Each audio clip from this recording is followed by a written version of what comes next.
$24.99 a month. You'll enjoy an upgraded experience with tons of perks. Like access to more than 2,000 locations worldwide? Yep. And massage chairs? Yes. Can I bring a friend every time? Sure. Can my friend be a horse? Nay. Sorry. Get the PF Black Card and feel spectacular. Zero enrollment, $24.99 a month. Hurry, this zero down deal ends August 10th. See Club for details. The name of our new promotion says it all. Powerball First Millionaire of the Year. Through September 12th, buy a Powerball with Power Play ticket at any Nebraska Lottery retailer and enter the voucher number to win a trip to New York City for New Year's Eve on December 31st, 2022.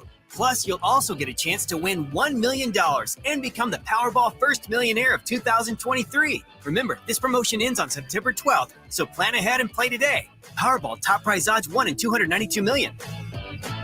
From Alfred Hitchfield, the master of suspense. They're growing. Today, there are 1,000. Tomorrow, there'll be 2,000. Comes a tale of mystery and multiplication. In a year, it'll be 365,000 and 3,650,000 in 10 years.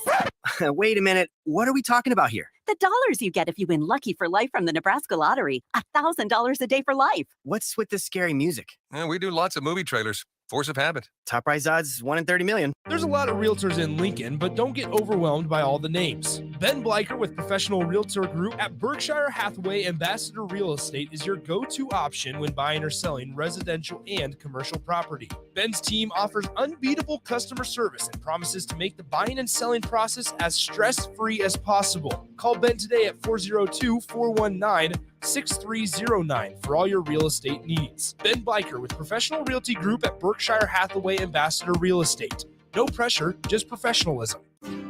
Nebraska fans, it's almost time for college football season. Brokers Insurance Agency in Lincoln is a proud donor of Nebraska athletics. Brokers Insurance Agency is located at 33rd and A Streets in the heart of Lincoln. At Brokers, they can help you with all your insurance needs. Let them worry about your insurance so you have more time to enjoy the college football season. Call one of their licensed agents today at 402-420-5353 or visit their website at brokersinsurancenE.com. Go Big Red. Casey's General Stores is giving away 2 tickets to each Nebraska football home game this season. To enter, just head to any Casey's General Store location in Lincoln during the football season, scan the QR code at the front counter, and fill out the online form. One winner will be chosen at random 2 days before that week's game. So head over to Casey's, stock up on all your tailgating snacks and drinks, and register to win 2 tickets to a Nebraska football game, brought to you by Casey's General Store and 93.7 The Ticket. Bauer Infrastructure is a new name from a well-established brand, and they're paving the way to progress. And they're hiring. Bauer Infrastructure is hiring truck drivers, carpenters, truck mechanics, and equipment operators. And they have industry-leading benefits to maintain a work-life balance. Bauer offers paid time off and paid holidays, a matching 401k plan, medical, dental, vision, life, and disability insurance, a clothing allowance, and more. Start your new career today by applying at BauerInfrastructure.com. You know you want that smoky, tangy, sweet, and spicy sauced and tossed Wingstop. But you just brought a haul of groceries home from the store. It's cool. No one expects you to shop and cook in the same day. So let the flavor experts at Wingstop hook you up with mouth-watering wings, crispy tenders and thighs, fries and sides delivered to your door. You can always cook tomorrow. That's why the fridge was invented.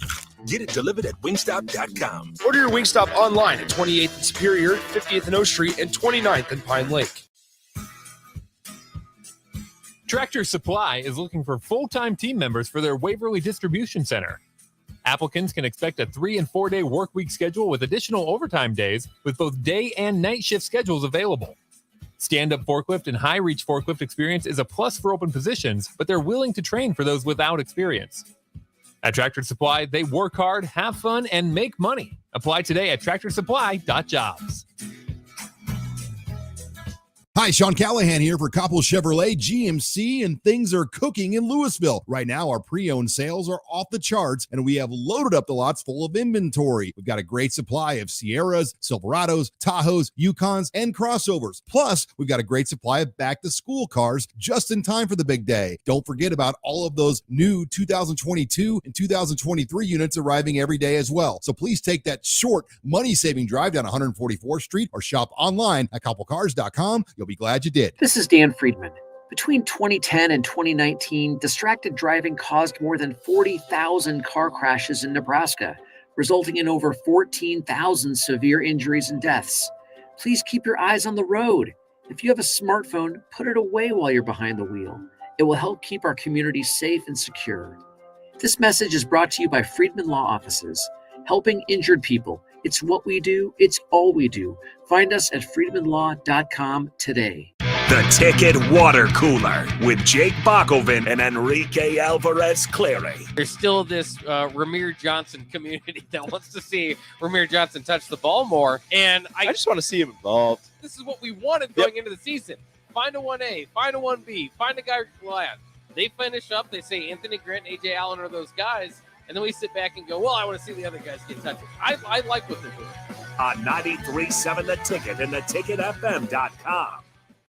Back to On the Block with Strick and Nate on 93.7 The Ticket and theticketfm.com.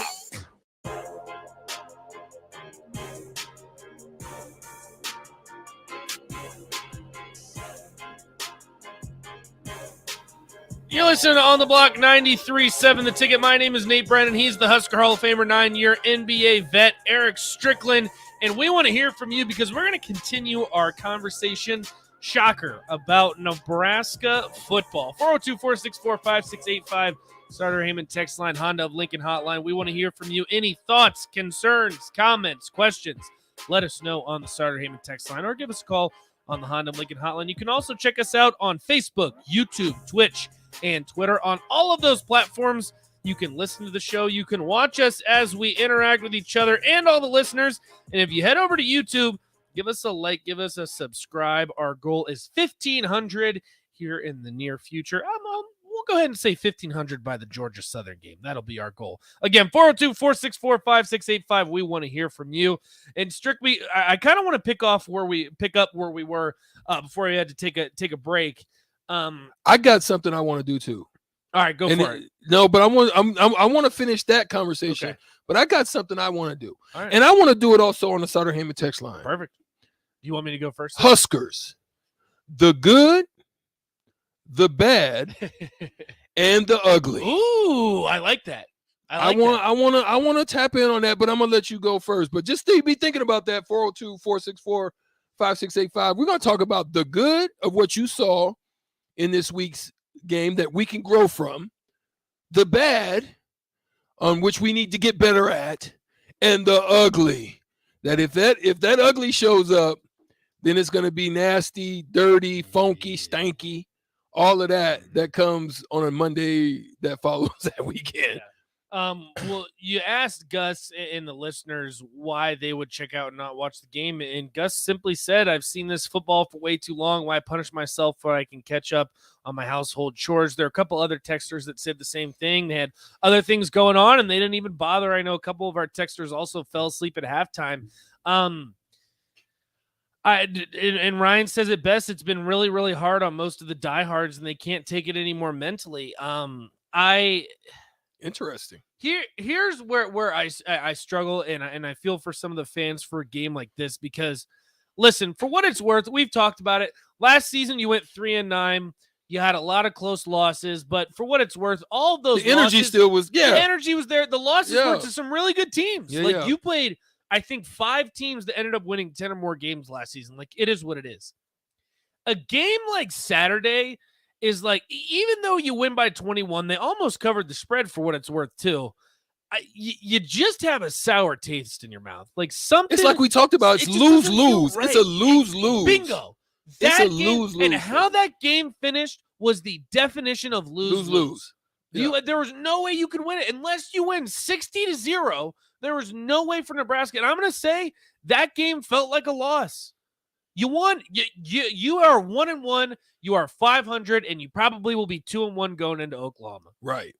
Yes, that is great. In a sense, the record is what it is. But this is why I said this over and over last year when Nebraska was 3-9.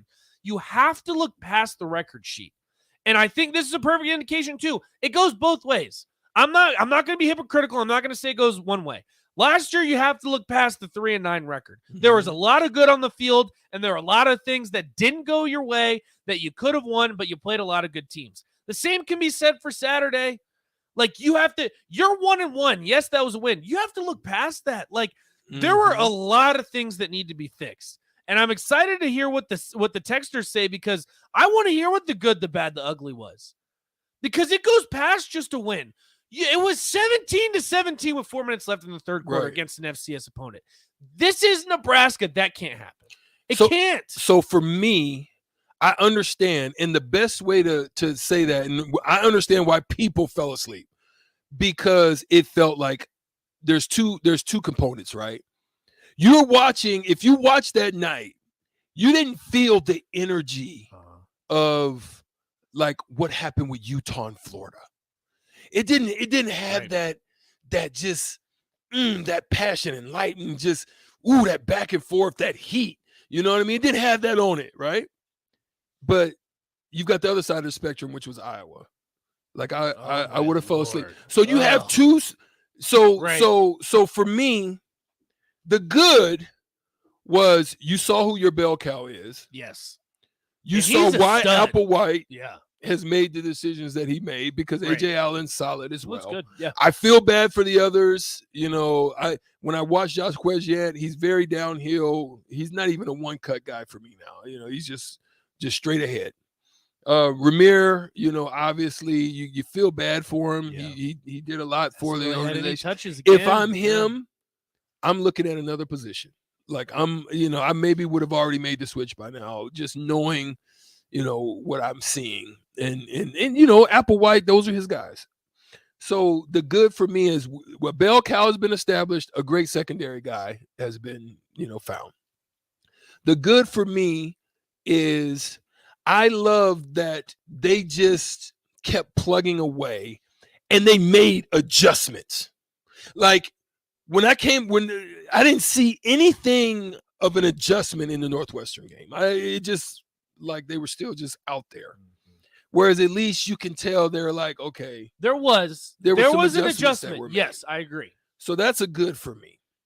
I'll get to the bad in a little bit. All right. That's a good. You want to go to some of the texters? Yes. So Houston Pepper Champion says the good, it was a win. I agree with that. The bad, it was tied in the second half. The ugly, booing at halftime. Pathetic, childish. Who the hell wants to play coach at a stadium booing you? I honestly, I have to agree with him. I've never been a big fan of the booing. Now, listen, for what it's worth, if you lose a game to North Dakota, maybe enough is enough, but I agree. I'm not a big fan of the booing. I would say that's the ugly part of it. I'll tell you another good. I would say, here's another good. I love to hear the They were great. They were great on first downs. They outgained North Dakota 254 yards to 83.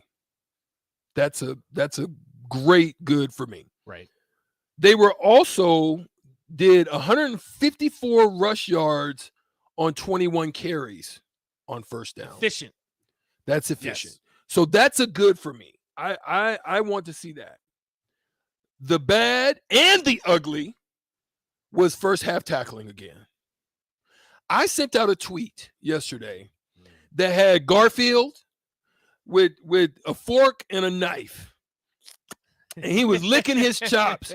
I said, that is Big Ten West running backs right now, licking their chops once they get the ball, unless that gets changed. So that's the bad and the ugly for me. That's another one. Yeah, I mean, that's a good point. When you play a team like Minnesota or Wisconsin, I don't know. Ryan from Nashville says the good is the W we got, but that's about it. Big Slim says the good, Anthony Grant. I think so. Bad third down defense. Yeah, Big Slim. Again, Northwestern was kind of the same way. It's almost like you just couldn't get off the field, and it just kills you. Mm-hmm. Ugly, the sunburn on the offensive line faces from laying on their back. That's creative. Well, a man named Ashley, he disagrees with the lose against North Dakota. He says, we found Anthony Grant. We realized he's Amir Abdullah minus a little. This should be useful moving forward. Grant makes the bad offensive line look better. Facts. He makes the pass game work. I guess for a game like this, you can definitely see what you have, but I'm kind of thinking more from the fan perspective. Just we needed something, right? And I know Anthony Grant is that something. I look at that game and I can't help but just feel a little sick, like a little like sour taste in my mouth. Like it just because bring up last year, if that's what we want to do, just kind of comparing the two. Northwestern and Illinois, I think felt a little bit similar to me. I think Illinois was worse, honestly, but it felt a little similar. The second game last year, Nebraska smoked Fordham. Like from the first snap to the last snap, Fordham was buried at home in Memorial Stadium. Mm-hmm. North Dakota had you on the ropes. But so did Buffalo last year against Nebraska. It didn't look great. So maybe we can just flip the two games. I certainly hope so. Another good and bad. Another good and bad, I think, is Borkature. We're trying to figure out who's going to fill a gap and a void for Vokalek. I think that's a big loss. Because he was starting to Brewington looked but yeah, I think because of what happened in the Northwestern game with Borkature, to rebound, right? He dropped another one, I think, earlier in the game, and then rebounds with a touchdown catch. I thought that's a good and a bad.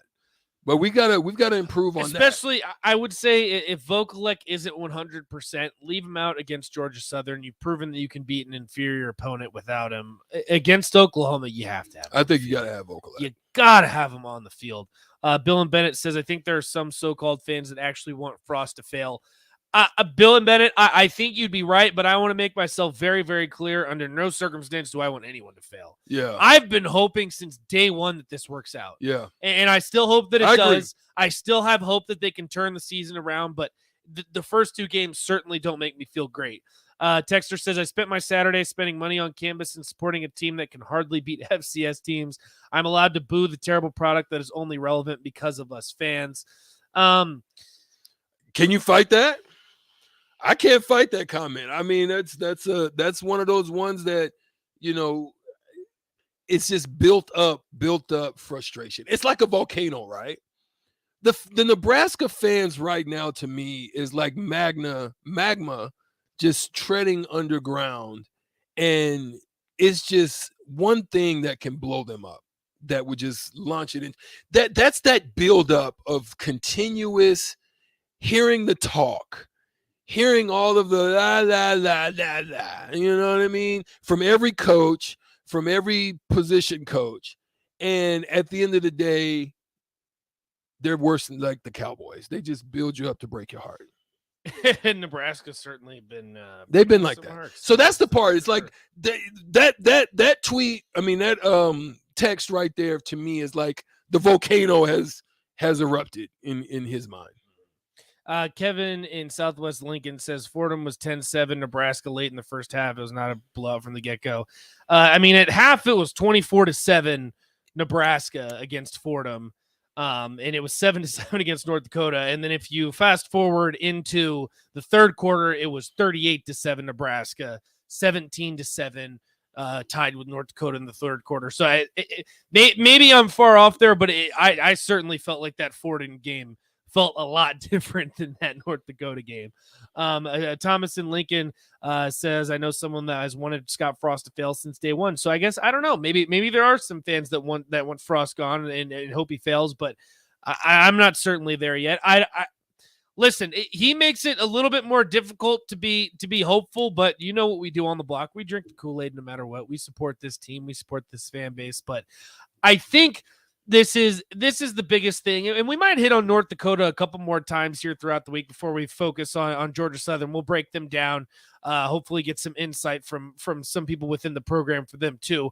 I think the thing, and I'm going to hit on it again, and this is what I said, there is an opportunity again for Nebraska. Despite the two games that we have seen, you have yet another opportunity where you can right the ship.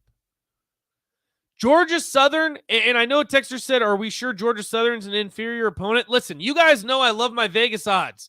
Nebraska opens as a 22-point favorite against Georgia Southern. Yes, Georgia Southern is an inferior opponent. And there is an opportunity. Mm-hmm. Like, you're playing at home. It's another sellout. Don't be looking one week Georgia ahead. Southern. No, don't look towards Oklahoma. Trust me, this fan base wants to, but we're not there yet. Take care of business, make a statement, because there's still an opportunity. And I think that's part of the good too, Strick. Yeah. Is that despite everything, there's still an opportunity. We have shootout with Strick, but let's take Tim. Yeah, let's go to on the Honda Lincoln Hotline. Tim, what's going on? Hey, good afternoon, guys. Hey, the one thing I think that we can all agree upon is that we all care. Whether fans are booing or whether they're not booing. We all care. And when Scott Frost was hired, I don't think there was anybody that followed college football that did not think this was a marriage that was going to be extremely successful, because it only made sense. But my question for Strick is, since you're a former player, it's a different sport, but it's the same mentality.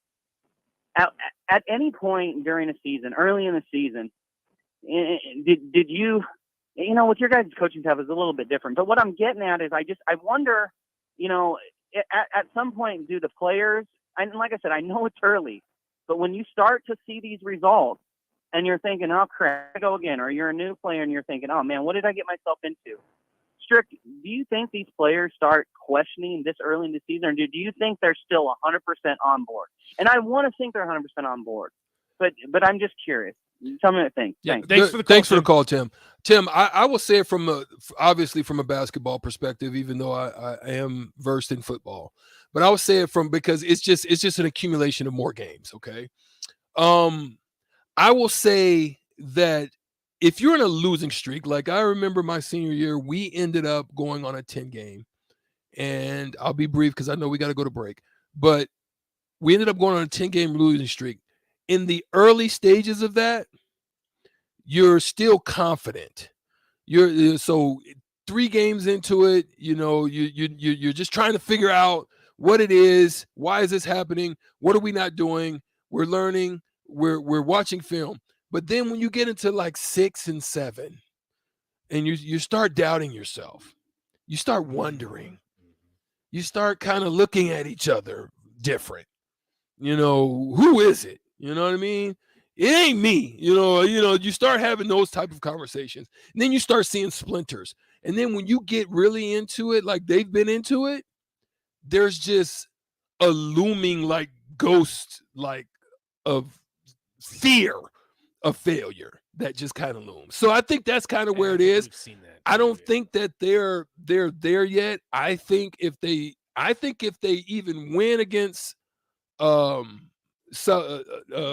Southern, and if they get drubbed by Oklahoma, I think you're starting to see some more creep, because you're hearing conversations. Coaches are probably telling you, yeah, we're not a good team, we need to work. You're hearing maybe some things like that, but at the end of the day, it comes down to they've got to look internally, they've got to look in each other's room, and they've got to hold each other accountable. And that's what ended up happening with us before we turned it around and ended up winning a national championship. And that's where you have to, at some point, look internally. What can I do better? What do I need to do better? How can I help my guys in my space to be the best in this whole room?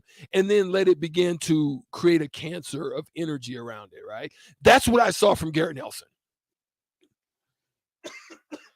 I saw Garrett Nelson's energy change dramatically.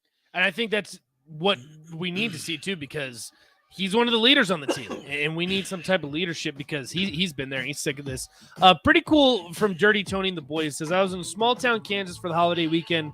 Was watching the game in a pizza bar surrounded by KSU fans who were coming in to get ready to watch the Wildcat game. You would not believe how many Kansas State fans want Nebraska to succeed and get back to relevance. Shout out to Freddy's Pizza in Seneca, Kansas. Shout out to Freddy's Pizza. And shout out to, you know what? I very rarely will ever do this because I have my own issues with Kansas State. Shout out to Kansas State fans. We appreciate you. We hope that Nebraska gets back to relevance as well. Shootout with Strick is next. 402-464-5685. Honda Lincoln Hotline. We want to hear from you. The trivia game, $15 Buffalo Wings and Rings on the line. All you got to do is beat the Husker Hall of Famer in some trivia. Go ahead and call us now. 402-464-5685. We'll have a Shootout with Strick next. On the block.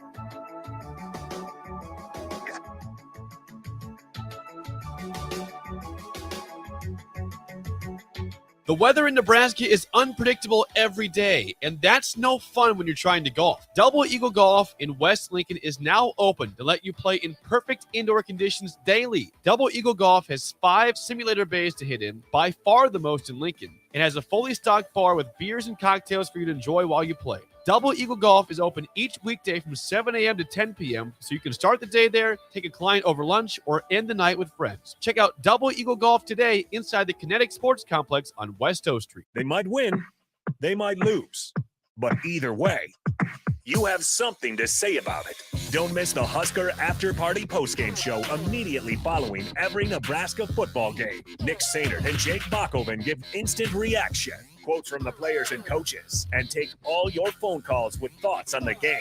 It's the Husker After Party postgame show, only on 93.7 The Ticket and theticketfm.com. Sponsored by Action Plumbing and Heating, Gary Michaels Quilliers, and Brent Excavating.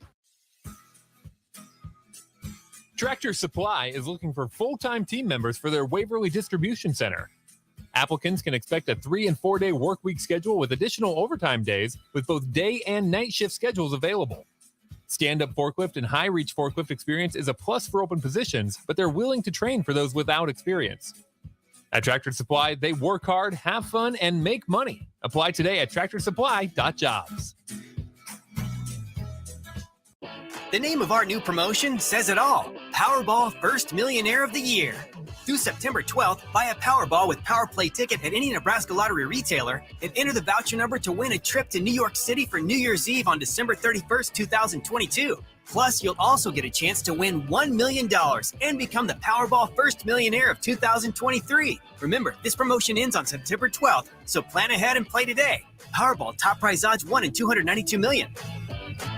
From Alfred Hitchfield, the master of suspense, They're growing. Today, there are 1,000. And tomorrow, there will be 2,000. comes a tale of mystery and multiplication. In a year, there'll be 365,000 and 3,650,000 in 10 years.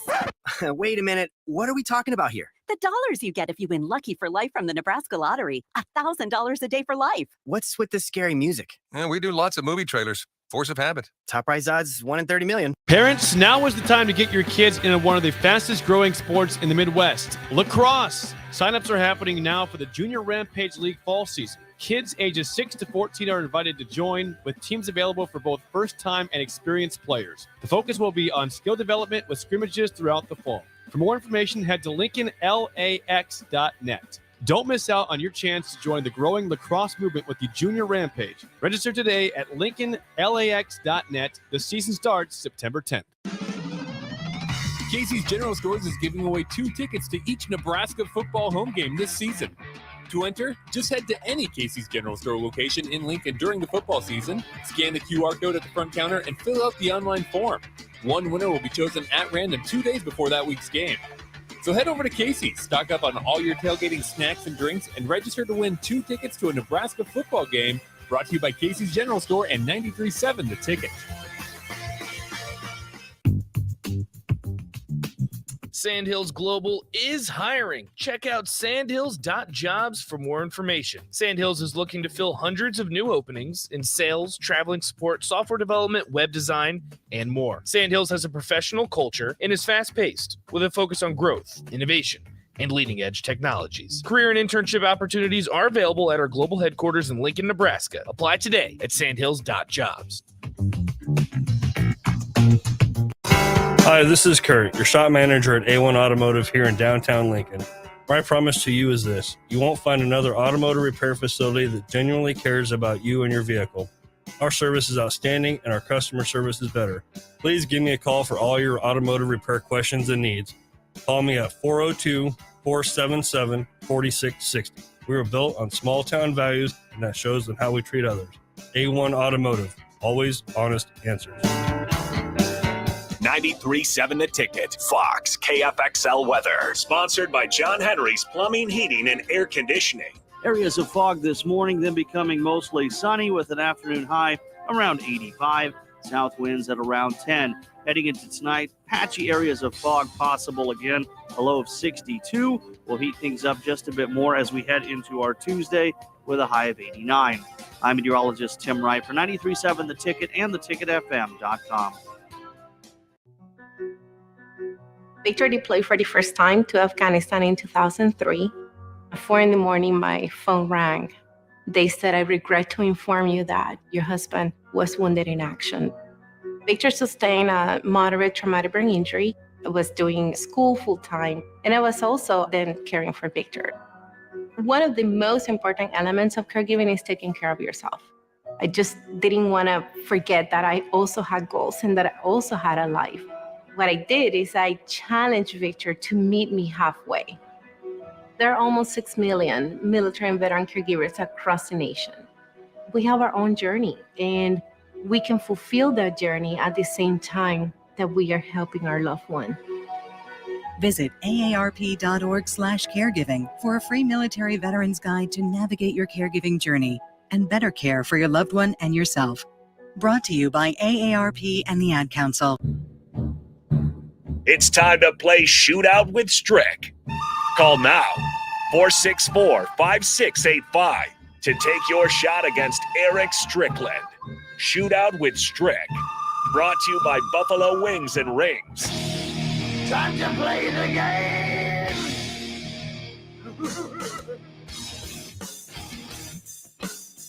That is correct. It is time to play the game. Your chance to win $15 to Buffalo Wings and Rings.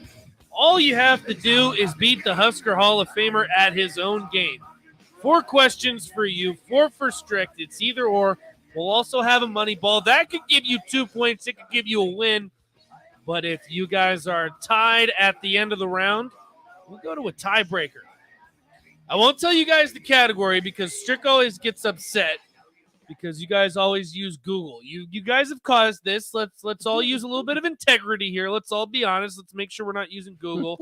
But you guys can probably guess what my category is going to be today. We had a big game over the weekend, so you can interpret that how you will.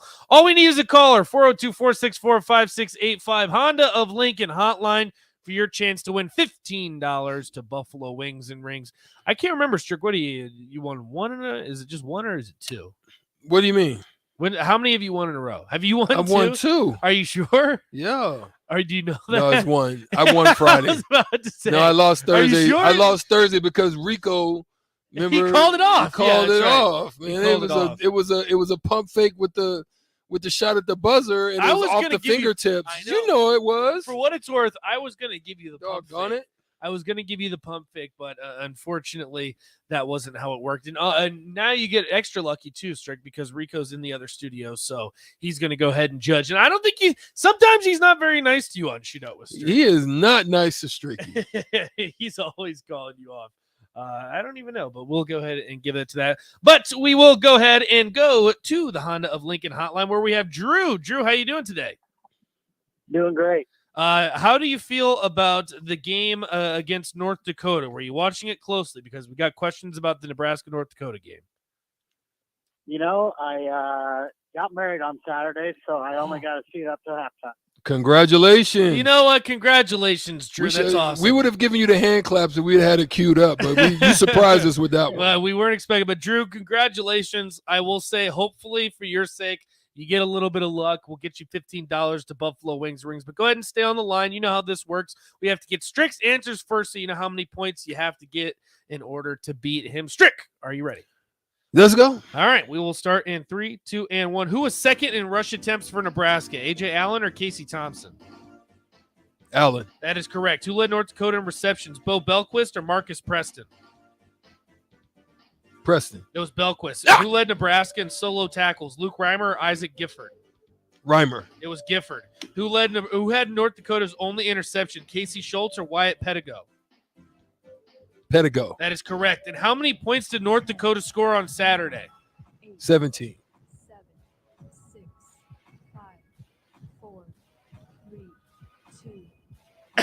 All right, there's a buzzer. Don't take it. No, I got it off, man. Freaking Rico over here looking. I know, he was waiting. 17 is correct. That will give Strick 4 points. So, Drew, you got to beat 4 points. How you feeling? Hey, let's just give it a shot. All right, let's see if we can do it. Are you ready, Drew? You bet. All right, we will go in 3, 2, and 1. He led North Dakota in rushing yards. Isaiah Smith or Quincy Vaughn? Vaughn. It was Smith. Who led Nebraska in receptions? Marcus Washington or Trey Palmer? Washington. It was Trey Palmer. Who led North Dakota in tackles? Ted Mullen or Casey Kelly? Muller. That is correct. He had Nebraska's only fumble recovery. Stephon Wynn or Miles Farmer? Win. That is correct. And to tie, how many points did Nebraska score on Saturday? 38. No! Strick says no, but you are correct. No! That ball went out of bounds. I'll tell you that what. was out of bounds. Drew, his feet did not toe tap. I tell you what, there's something about married men because that was clutch, Drew. I like it. Had to get the last 3 questions right. You do. That will give you 4 points. And this is when it gets really dicey because we will go to a final tiebreaker question. Now, Drew, I'm going to ask Strick. I want replay. I need the referees to look in the monitor for that one. So, Drew, this is how this is going to work. I'm going to ask Strick a question. It's going to be a number that he's going to give. You have to decide whether it's over or under if he gets it incorrect. So, Strick, your tiebreaker question. Anthony Grant had another dominant game on the ground. How many rushing yards does he have now on the season? 263. 263 is Strick's guess. Drew, is it over or under? Over. Drew, over? Yeah. Would be correct. And we will give you your hell yeah. As a married man. I said, give me a hell yeah. You know what? Just for that, I'll go ahead and give you a flawless victory as well. Drew, as always, you have the chance. You can either talk trash to Strick or you can take the high road. Hey, let's take the high road. Go Big Red, baby. Go Big Red. Hey, congratulations Big win. again. Hey, Dang it. You 280. I'm 20 yards off, ain't I? I'm 20 yards. 283? 290. 290 on the dot is what Anthony Grant is sitting with. I tell you what, though, Strick, I know that you lost, but that one, you can feel okay about it. He got married on Saturday. Yeah, he got married. You know what? Yeah. He earned I that play for the $15 to Buffalo Wings. You do play win for or the lose. people. I play for the people. You play for the people. So congratulations to Drew.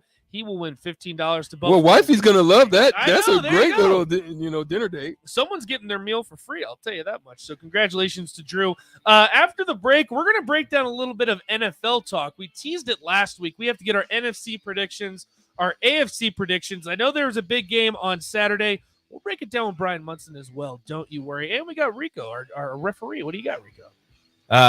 The shot was way good. It was good from. All right, see, that was like a 57-yard field goal. Like, there's no way that was good the whole time. And it was a gorgeous shot. He got the rebound. He Chris Bosh Ray Allen'd you. I'm sorry. There you He go. got you. That will do it. Good, Reed. Finally. So we will go with that, and we have NFL talk after the break. Stay with us.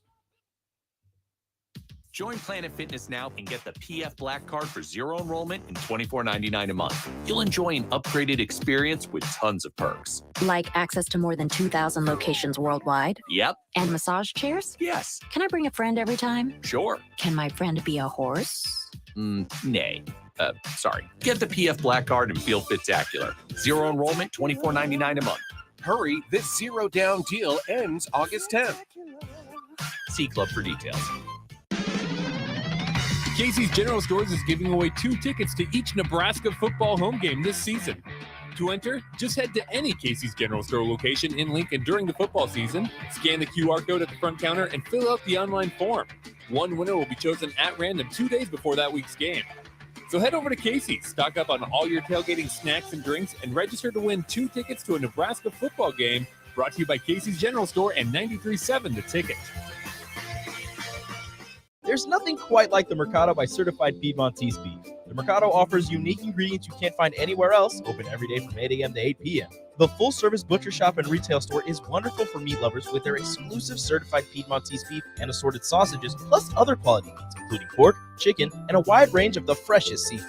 Plus, every Friday from 11 to 2, the Mercado serves up the best lunch in town on their Friday Feast menu. Stop in at the Mercado today at 84th and Havelock or visit their website at cpmercado.com to see current deals. Hi, this is Kurt, your shop manager at A1 Automotive here in downtown Lincoln. My promise to you is this: you won't find another automotive repair facility that genuinely cares about your vehicle. Our service is outstanding and our customer service is better. Please give me a call for all your automotive repair questions and needs. Call me at 402-477-4660. We were built on small town values, and that shows in how we treat others. A1 Automotive, Always honest answers. Mark your calendars for the St. Wenceslas Brewfest on Saturday, September 10th in Milligan. Savor a delicious selection of Czech beer and cuisine while listening to live bands. And there's kids' activities too. It's the St. Wenceslas Brewfest on September 10th in Milligan. Bagels and Joe is in full summer mode. They'll add cold foam to the top of any iced coffee. Plus, they now have a Joe Coffee Club. Get unlimited drip coffee for just $8.95 per month. And don't forget their delicious breakfast burritos and sandwiches. Bagels and Joe, 4 Lincoln locations. Action Plumbing, Heating, Air, and Electric brings exciting career opportunities for you or someone you know. They are now hiring plumbers, electricians, and HVAC techs and installers to continually build their professional team. They offer competitive pay and full benefits packages that include health, dental, vision, PTO, and 401k options. Action has created a positive team environment for over 50 years. Apply online at actionlincoln.com. Bauer Infrastructure is a new name from a well-established brand, and they're paving the way to progress. And they're hiring. Bauer Infrastructure is hiring truck drivers, carpenters, truck mechanics, and equipment operators. And they have industry-leading benefits to maintain a work-life balance. Bauer offers paid time off and paid holidays, a matching 401k plan, medical, dental, vision, life, and disability insurance, a clothing allowance, and more. Start your new career today by applying at BauerInfrastructure.com. Empire Fence and Netting in Waverly is now hiring for several positions. They're looking for a fence installer for both commercial and residential, for local projects, and ones that require travel. They also have openings for operators, dirt work, welding positions, and applicants with CDLs are very desirable. If you're looking for a locally operated business that provides excellent work for customers and great benefits and care for its employees, email info@empire-fence.com or give them a call at 402-682-7658. Empire Fence and Netting. Hi, I'm Smokey Bear, and I made an assistant to help you prevent wildfires. Dude, I've got this. I've been camping since I was 5 years old. But I am a camping influencer. You know what? I'll bet you $5. Assistant Smokey, what is the best way to put out a campfire? To put out a campfire, drown with water, stir, drown again. Then make sure the fire is out cold by feeling with the back of your hand. Wait, really? I'll take the $5. Learn more at SmokeyBear.com. Brought to you by the U.S. Forest Service, your state forester, and the Ad Council. This is Lincoln's home for sports talk on the FM dial. Also online at theticketfm.com. On the internet. KNTK FM Firth, 93.7 The Ticket. This is On the Block with Strick and Nate. Nebraska Basketball Hall of Famer and 9-year NBA vet, Eric Strickland. Strickland for three. You're going to go out of here as the Big 8 tournament champion. And Hokie Homer turned Husker, Nathan Brennan. Everyone knows that I'm the smartest person here. Coming at you live from the heart of Lincoln, America. On air and online at theticketfm.com. Brought to you by Mary Ellen's Food for the Soul. This is On the Block with Strick and Nate.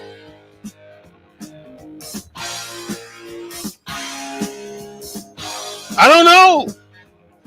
The boys, are we talking about the Cowboys? This is NFL talk right now. Are we talking what boys? I know this is a great song, by the way, but I just want to know what boys are in town. Football is here. College has already started. The NFL is about to jump off this upcoming weekend. It's that time, folks. So we're going to have a little NFL talk today. We're going to start with the NFC. See how you feel about it, what your thoughts about it, who you're following, who you're looking for. I know the most interesting side right now is the AFC. That's the side that's jumping off. It's going crazy. But we're going to have some. We're going to talk about that tomorrow. But we're going to have some NFC talk right now. I'm going to turn it over to you, Nate. Tell me something good about what you have for the odds. What are the odds makers saying? All right. Well, we'll go ahead and start in the NFC East because I know you'll have a lot to talk about with that one. So right now, your Vegas odds. Now, these are all according to BetMGM. The Cowboys are the favorite, close behind the Philadelphia Eagles. Then you go down to the Commanders and the Giants projected to finish last. Cowboys look a lot of the same. Looks like Tony Pollard's going to start flirting with more touches with Ezekiel Elliott. And the Eagles, the receivers are down. Receivers are down. They lost Amari Cooper to the Browns. CeeDee Lamb looking to take that next step forward. In my fantasy draft the other day, he actually went in the second round, so he's going early. Couple of their new free agents got injuries. Yes. So they're still trying to figure out what they're going to do on the receiver side. The biggest thing for the Eagles, I think, is that they add A.J. Brown. So I'll ask you, Strick. It's pretty close to the NFC East. I have a feeling you're going to go Eagles here. What do you say? I think the Eagles right now are the best team. I mean, they have a great chance to run at the playoffs.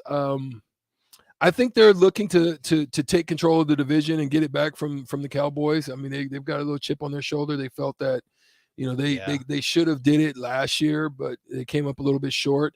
It's going to also depend on Jalen Hurts. It's going to depend on his progression, his growth. You got him a receiver. They've got tools. I mean, we got to just want to see if we just want to see if he's going to be reliable. Like, he doesn't have to do anything special. I think if he kind of sets himself under the mode of similar to like Russell Wilson, right? I'm not going to say he can be Russell Wilson. I think Russell Wilson is a tremendously accurate passer. I just think that with his scramble abilities, don't be overly looking for that. Don't try to fall into the Lamar Jackson mode, but really become equipped as a reliable passer who can just distribute the ball, don't make mistakes. And I think the Philadelphia, because their defense is phenomenal. They have the potential to be really good just based on that alone. I think they'll probably come in at around 11-6, 10-7. All right, I'm going to make sure I'm writing these down now. I want to make sure we have all our predictions for each division. To be honest with you, Strick, I'm just not buying Jalen Hurts. I don't know what it is about Jalen Hurts. I'm certainly not buying the Commanders with Carson Wentz. I've seen that nightmare before as a Colts fan. And the Giants, they keep throwing Danny Dimes out there, hoping that's going to work. The defense, they could be Cinderella, the Giants. Saquon, what do you think about Saquon? Maybe. No, I just really think that we're going to see if he's going to be effective or if the injury is really something that they're going to have to move away from. I still think that Brian Dable is solid. He's going to do some things to get them right. Mike Kafka is solid as well. I just don't know the effectiveness of what Saquon's going to bring. I don't know. They're a very defensive reliant team up to this point. It looks the same. I think they're low-key putting pieces together with draft picks and different things that they're Toney doing. had flashes last year. Yeah. I think he'll be you know what I mean? So I think that's kind of the way I look at it. I just don't think they're going to emerge, but I think they're going to, they have a chance to kind of, tap on somebody's shoulder and let them know they're there. And it's interesting, too. The text line helps me out, and I need someone to text me in the actual number. I think it's been 14 years since there was a repeat champion in the NFC East. I don't know the exact number, but Dallas won it last year. So if history repeats itself, it won't be them this year. I'm going to go with them anyways. I know history says so. Strick, you're going with the Eagles. I'm rolling with them because they just added Peters to their line core. Right. I think their line core is probably the best in the NFC East right now with the addition of Peters, who's just going to be a tremendous leader as well as somebody who can fill in at that tackle position. He retired, but then he's close to home. They signed him. I think it's going to depend on what they're going to do with their running back core. Not being able to unload Ezekiel Elliott, I think if they can get him unloaded, it helps them cap space. They'll be able to secure some more bodies. I wouldn't want that contract. I would. Who I don't want that contract. I don't think anyone does, especially when you have Tony Pollard, too. He might even get more of the carries, what they're saying this year. Yeah. So we'll move on to the NFC North. This probably comes to no surprise to anyone. The Packers, the heavy favorites, they come in at -170. The Vikings, +250. And then way down there are the Lions and the Bears. I don't think there's really too much to say to them outside of maybe the Lions are building something. I know Nick loves the Lions. I'm not entirely sure why. You watch him on Hard Knocks. He's inspired. That's what he is. He's inspired. That's why he's wearing the blue and he's wearing the Lion colors right now. He says Lions over 6.5 wins. I don't know. I mean 7. I think they can win 7. Maybe. I think they can go 7-10. 7-10, maybe. I don't know. But regardless, they're not going to win the division. The Bears might be the worst team in the NFL. I don't even think they're worth mentioning. Sorry, I know there's a lot of Bears fans right here. Yeah, they're hurt. I don't think Justin Fields is I don't the think answer. he's a guy either. The offense is terrible. The defense isn't much better. But what's interesting, this is a little bit closer than I thought it was going to be. So the Packers, obviously the heavy favorites, -170. The Vikings at plus 250 is a little interesting to me. They have arguably the best receiving duo in the NFL with Thielen and Justin Jefferson, who's a breakout candidate last year. My God, he's pretty good. Kirk Cousins still at the quarterback. Dalvin Cook still at the running Dalvin back. Cook, and even their backup Alexander Madison's pretty good. Their defense has been solid for years. I think the Vikings are a sneaky playoff team, possibly a wild card team. I don't see them winning the division. I think it'll be interesting to see the Packers without Devontae Adams, without Marquez Valdez-Scantling. You're going to have some guys that are going to have to step up. Maybe even Samori Toure. He ended up making the roster. He actually did. He could be low-key in that slot. Maybe, and I know Aaron Rodgers loves those late-round receivers. I have the Packers running away with this one, Strick. Do you see the Vikings having any chance of winning the division? I mean, based on what I think the Packers are 13-4. Maybe 14-3. I don't think 14-3. I think that's stretch. Because I don't think they'll be 14-3. I think they'll dominate the division. Obviously, that's going to give them some wins. I think, like you saying, Minnesota will be sneaky for them. But Chicago's horrid, and Detroit, I just don't think they're there yet. They're certainly not there yet. I just don't think they're skill positions. I mean, they got Aiden Hutchinson. And is he going to be a leader, or is he going to be a flopper? I think Aiden Hutchinson will be good. The thing is, though, like the Lions' defensive line, the reason they took him, they're not very good. So there's a lot of pressure on a 22-year-old kid to be the guy on the defensive line. I know that Nick loves his Detroit Lions. We'll go ahead and let him chime in here for a second. For what it's worth, Thomas and Lincoln does say Lions aren't getting 7 wins. Tell him why he's wrong. Okay, so a couple things. I'm not picking the Lions to do anything special like in playoffs or anything like that. I'm not stupid. But if you look at the Lions, just came out today, odds to win Coach of the Year and Rookie of the Year, Dan Campbell, Aiden Hutchinson. And if you look are you putting your money where your mouth is? I would not be surprised if Dan. I'm not as high on Aiden Hutchinson. Oh my man! I was about to question you on that one. I like Dan Campble's attitude. I like Campbell. The thing is, though, if you win 7 games, is that enough to win Coach of the Year? That's the only pushback. It is. You're right. I could see, like, here's the thing, guys. Look at the offense. The only problem is Jared Goff. Goff sucks. Goff sucks. DeAndre Swift is a good running back. He is. He's just in not Detroit. A very good offensive line. Penei Sewell's good. But no, you know, Nate, how much I love Amon-Ra St. Brown. I know you do. Amon-Ra St. Brown. You got Jeff Okudah, who had a bad year last year. Hopefully, I don't know if he's very good. I don't know if he's very good, but Jeff Okudah on the other side. You got obviously now Aiden Hutchinson. So who knows what's going to happen? I'm sticking with it. Lions over 6.5. That's better. Right. I will say that's better than VJ's pick of New York Giants over 8.5. That is my Lord. VJ. I know you're talking different division. I don't know if VJ be on the Snoop Dogg or what. I don't know what. That's a good way to put it. He's on the Snoop Dogg. Tripping. I don't know what that is. The texter says Hutchinson another Detroit bust. I don't know. We'll see. I'm not. That's what I was gonna. That's why I'm asking. I'm throwing it out there because for me, I'm there's going to be a lot that's going to be asked of him. And is he going to be that guy that, he doesn't come across to me as a Bosa. I would love to say like the Bosas or guys like that, or the Wyatts. I mean, I don't see him in that category. I think he's got a pretty good motor, but I don't know. I don't know. Yeah, I think the Packers probably run away with that one. Another one that we probably won't have too much to talk about before we get to the really interesting one. The NFC South. So the Buccaneers, shocker, coming in. Minus 275, Strick. Minus 275. Heavy favorites. Right below, in that division. Right below them, the New Orleans Saints at plus 325. Way down there, the Panthers, and probably the worst odds you can find. Before Jameis was hurt, he was rolling. Jameis 30-30. He was rolling. Hit or miss. And what you gonna do with plus 3,000? What you gonna do with Carolina? Because he's Thomas. Well, you don't know what you got going. You don't know for sure. I mean, right now it looks like Baker Mayfield is the guy. He looks like he's the guy that is going to be start. But the issue is, how long is Christian McCaffrey going to go? Is it going to be one game? Is it going to be 2? Is it going to be a whole?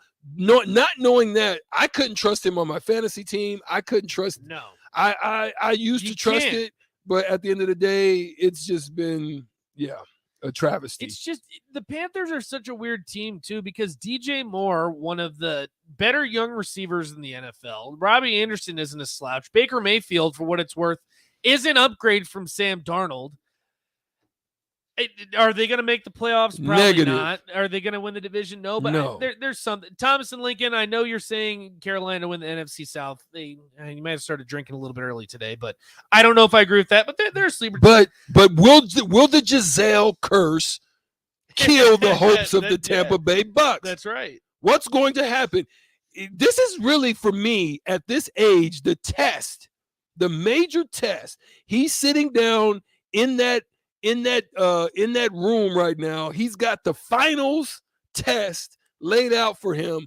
Did he study, or is Giselle basically put the whammy on him?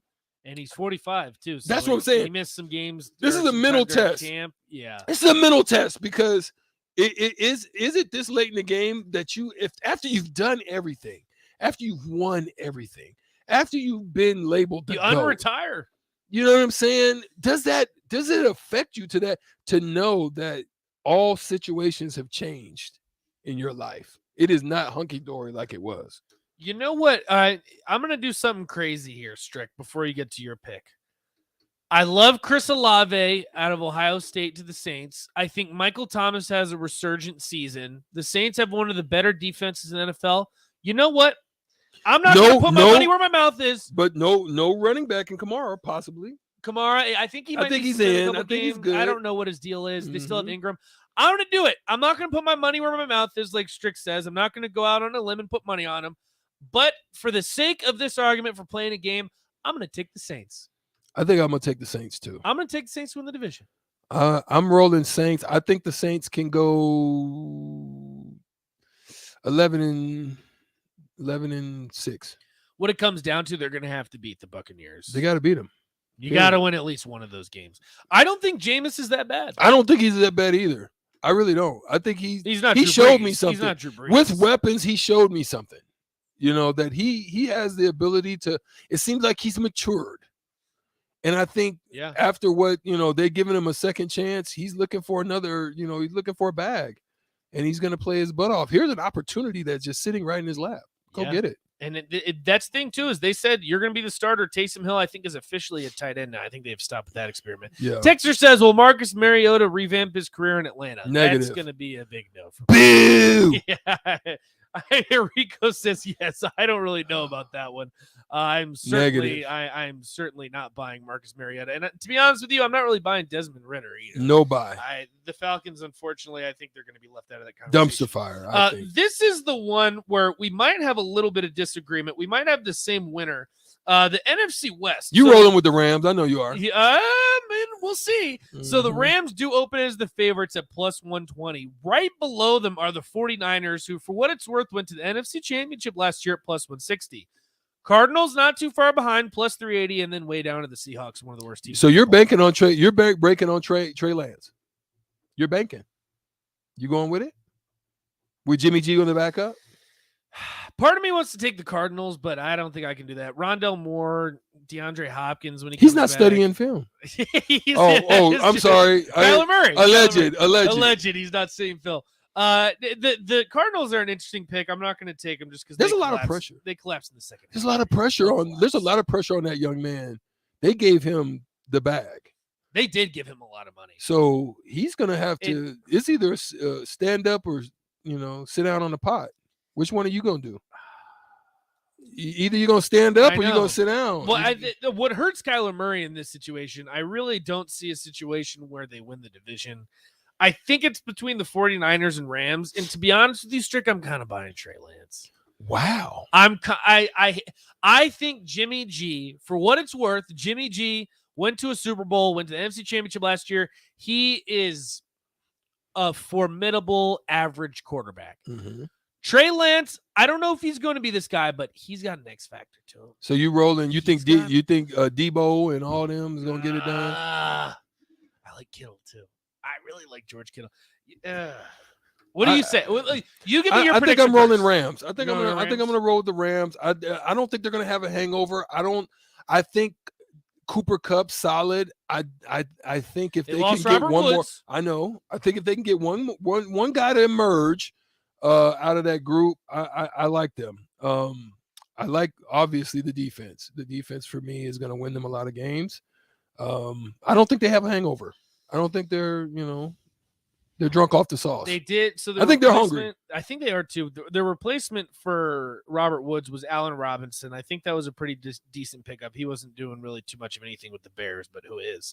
The defense is still good with Aaron Donald. I believe they got Bobby Wagner this offseason. They did. What they did with their salary cap is absolutely phenomenal. It's amazing. It's amazing how they manage that salary cap. I think Cooper Kupp is good. You already wrote it down. No take back. Rams for you. No take back. I haven't put down my prediction yet. Yeah. No, you did. No take back. I put down Rams for you. I'm gonna go with you, Strick. I'm gonna say the Rams. Just because I like Stafford. I think Stafford solidified last season a Hall of Fame quarterback. Right. He's a Hall of Fame quarterback. We're not even talking about the Seahawks right now. They might be the worst team. I think they're even worse than the worst team. Okay. I feel bad for DJ Metcalf right now. Well, let me ask you this: he just signed a big contract. I know. Who's going to get him? I'll ask you that. So when I think they said Geno Smith is the starter. That's what they're saying. Who is going to start more games this year, Geno Smith or Drew Lock? I mean, God. Jeez. I know. That's the question. Sutter Hammond text line. You open. Who's winning more? I need help. 402-464-5685 when I come back. Unfortunately, we got to take a break right now on the block. 93.7 The Ticket, theticketfm.com. Unfortunately, I need your help because who is? Drew Lock or Geno Smith? I think I'm rolling with Lock to lock it in, to lock in my choice. We'll be right back on The Ticket right after this. On the block. Few minutes.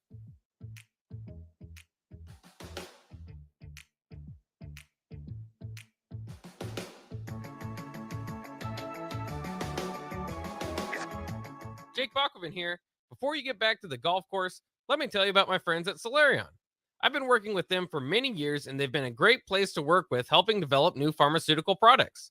All I do is check the website for possible studies that might apply to me, see if they fit into my schedule, and if I'm eligible for participation within the parameters laid out, I can make up to $500 per day in a study, and feel confident in the staff and research done by Solarion to be a willing participant. I was one of 800 participants at Solarion in Lincoln last year and will continue to be. If you're curious about how you can earn up to $500 per day by participating in a research study at Solarion and with several options for scheduling, check them out at helpresearch.com/new or call them at 866-213-2965.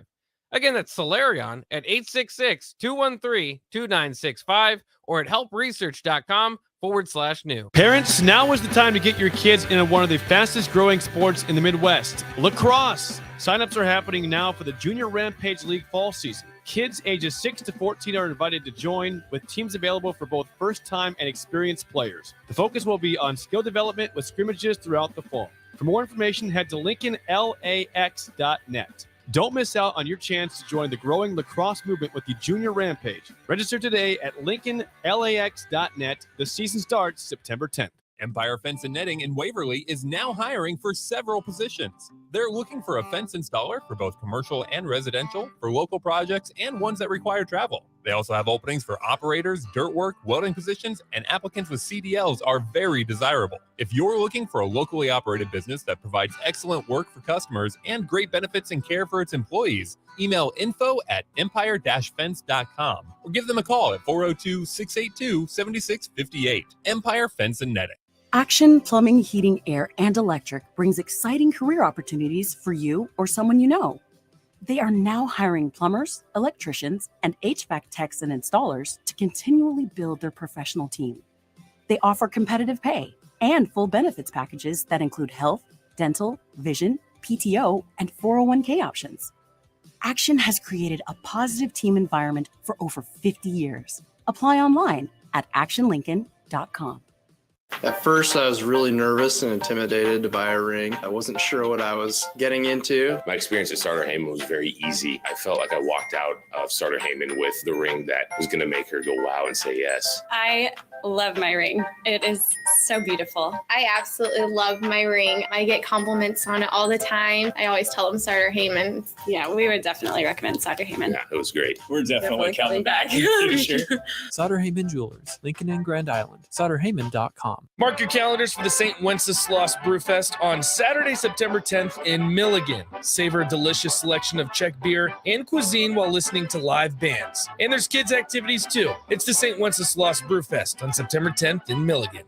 Working at Continental in Lincoln isn't a job, it's a career. And right now they've raised wages again and they're hiring for production operators at $22.58 per hour. And other select jobs starting at $24.28 per hour, with wages growing up to $30.30 per hour. Continental also has salaried jobs available and great benefits, plus medical and prescription costs at very low premiums. Dental, vision, and life insurance are offered at no premium cost to the associates. To learn more or to apply, go to continental-jobs.com with keyword Lincoln. Come work at Continental today. The weather in Nebraska is unpredictable every day, and that's no fun when you're trying to golf. Double Eagle Golf in West Lincoln is now open to let you play in perfect indoor conditions daily. Double Eagle Golf has 5 simulator bays to hit in, by far the most in Lincoln. It has a fully stocked bar with beers and cocktails for you to enjoy while you play. Double Eagle Golf is open each weekday from 7 a.m. to 10 p.m., so you can start the day there, take a client over lunch, or end the night with friends. Check out Double Eagle Golf today inside the Kinetic Sports Complex on West O Street.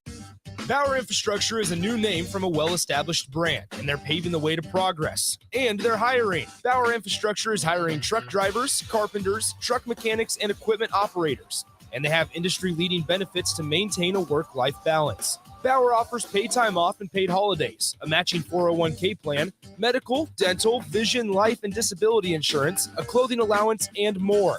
Start your new career today by applying at BauerInfrastructure.com.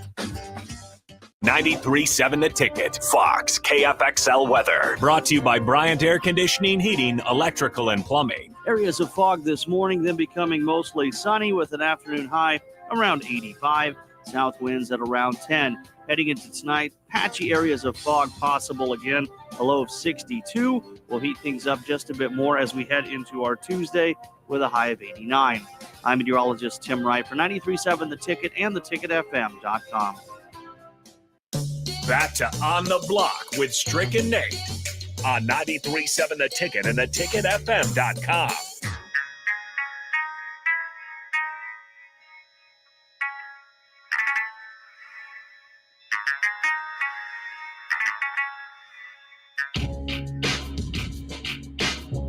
The block. All the blockheads out there, thank you for tuning in, as well as you can find us on YouTube, Twitch, Spotify, Facebook, and Twitter. 2 to 4 is where we be on the block right here on 93.7 The Ticket, theticketfm.com. You can also tap in on the app, get some great content, sports talk radio right here. But we're going to cross over now, and we're going to talk about the NFC. The AFC. We just finished talking. Brian Munson. Oh, Brian Munson joining us today. I told you we had AFC. Oh, shoot, tomorrow. Brian Munson's in the house. Brian Munson, what's up, man? We could talk AFC though, man, because I'm a Bills fan, so we could definitely talk about them opening up on Thursday night. Oh, we can definitely do that, my friend. Listen, a lot of things transpired. There was a lot of animosity. There's still some hurt hearts. Some people are still unbelieving. We just did a good, bad, and ugly. We'll probably ask you that by the time we get off the phone with you. But tell us your thoughts about this game and how you felt about it, and what's your takeaway? Like, how do you feel after that win? I mean, 38-17. I mean, you would normally say that's a big win, but at the end of the day, how did you really feel about it? Yeah, I mentioned on the air, it was with you. I also stated publicly, I said, look, I go, this game is not going to be for the faint of heart. I think I predicted 35-14, and I said one of those scores I feel like maybe coming in late. And it's not gonna. It's gonna look a lot better on the scoreboard than it's gonna look on paper. And for anybody that wanted to kind of watch it, they were gonna kind of see what I was talking about. That you had some of those cardiac arrest type moments kind of coming in there. The first half. I mean, when you're going into halftime, with that score, and you need basically the fourth quarter to kind of pull apart or to separate a little bit. I felt like Nebraska is going to have to find a way to kind of get some of that juice that they're finding in the fourth quarter and move it left.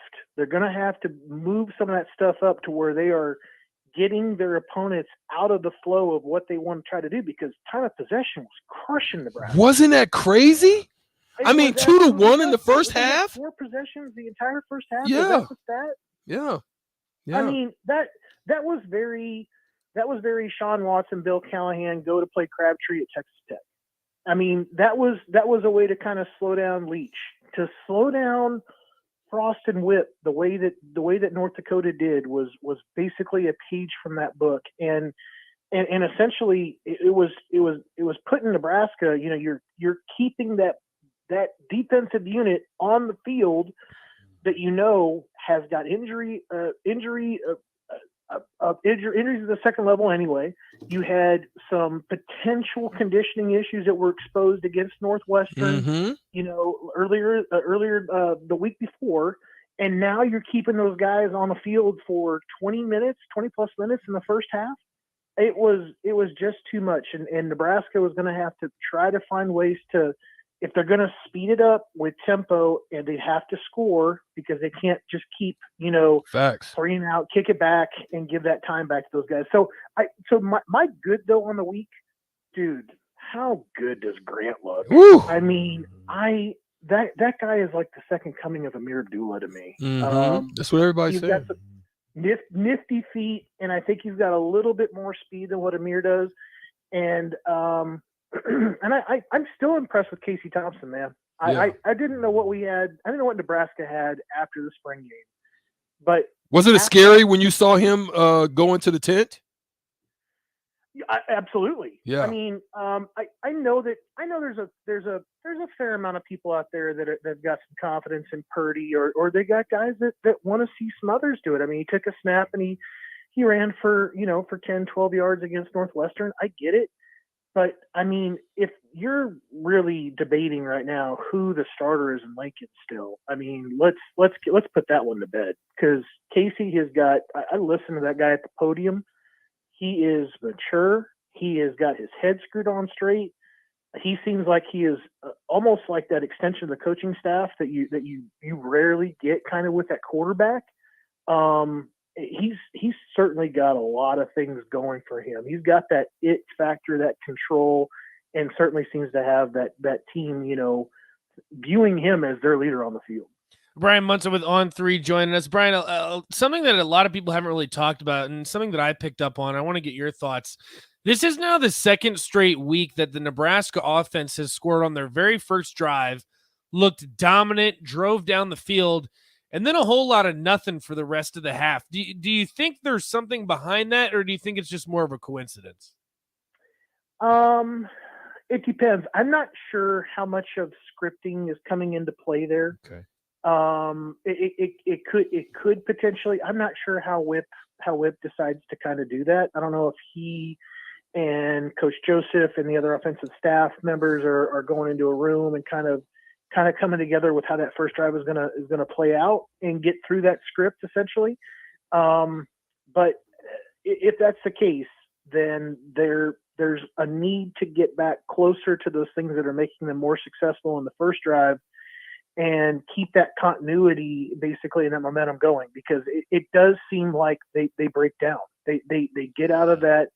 They get out of basically that mode of what they've been kind of programmed to kind of do essentially. And it just seems like when they kind of break that and they get away from it, they are so far away from kind of being successful and making those conversions, those important conversions to keep that second drive together. They don't seem like they seem very disjointed. Let's just put it that way. Incredibly disjointed. The timing is off, and you also get some mental breakdowns typically that kind of set in on that second drive.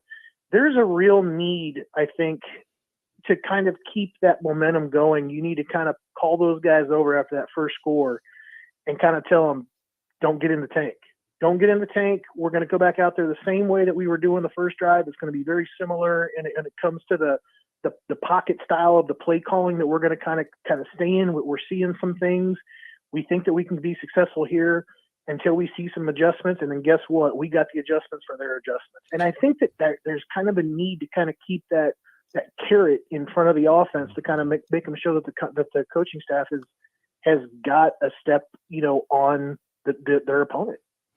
Brian, two-part question. One is the offensive line, to me, in a lot of ways is still bad. There's still a lot of things that they have to drastically improve on, especially in the past game. It seemed like they were a little bit more creative. You saw a little bit more trap blocking, some pulls, just a little bit more diversity in that part of it.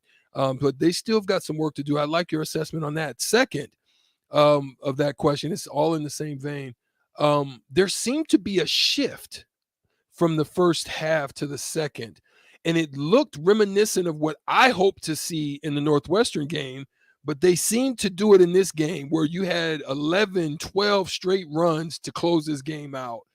Do you think that can continue on with the bad line play, or do you think it's something that needs to be holistically addressed? That's you're so right, because I think that there's only so much magic you can ever hope to get out of a running back or a running game when you're not consistently able to kind of open up holes. Yeah, he's not Barry Sanders. Yeah, no, he's not. And you're certainly, you're looking at it more too from like, okay, he's getting a yard, he's getting 2 yards, and he's busting it for 12 and 15. There's a real lack of consistency of having those runs that are 3 to 4, 4 to 5, as opposed to no gain, 15 yards. Mm-hmm. So that's something that certainly pops out, and that has a lot to do with that offensive line consistency. I think there's one thing that really, I saw some guys moving around position-wise. I think they're still trying to find the right kind of chemistry and the way to kind of get that line constructed in front of Thompson to make sure that they're putting the best guys in the right place to find the fit. That's the first part. The second part is, I've seen some things out of Teddy that makes me kind of wonder, where he's kind of at with still kind of recovering mentally from that knee injury. I think we all need to kind of remember where he was at, as a true freshman last year, and how quickly and how early into that season for him anyway, when he suffered the knee injury. And, and how quickly really he's kind of turned around from having that serious knee injury and then being ready to kind of start out the season. So there's a lot of things that go along with all that stuff. And you wonder kind of where that head is at. And if he's got any doubt that's kind of going into that leg, he's a very, very capable player, but it just seems like that's not really that same guy, out there confidence wise that was going out there and just leaned on guys in Norman a year ago. So you wonder where the mental side of that injury is kind of plaguing him still. I do think that there are some other issues up front that they need to go out there. And it's like what we talked about last week. These guys are going to be their toughest critic. And when you put that offensive line in the room and you put the film on, and that's the part there when you start to figure out why things aren't going and you're rewatching yourself, on a certain play, you're the one that's responsible for fixing that. And that's the part there, I think, where kind of the chickens come home to roost, right? That's where you've got to do better, because it stands out there with what's not happening up front. That being said, the run game to me, the offensive line play is going to have to get cleaned up to keep having that type of success, because I don't think you're going to continue to see those moments where, whether it's Allen or Grant, that are kind of find that little gap or find a way to kind of dance behind the line a little bit and then kind of shoot and get outside and keep being successful that way. I know that AJ was finding at least some little seams and was able to kind of, when he on his touchdown run in particular. But I mean, those aren't even big enough to drive a bicycle through. I mean, not that you need it to where it's like a semi truck need to go between there with the gaps. It just, there needs to be some spacing there and having basically some sort of dominance up front and be able to open up some holes. And that just simply hasn't happened. But I did like when they started incorporating the wham blocks and kind of leading a little bit and kicking some guys out with Manning.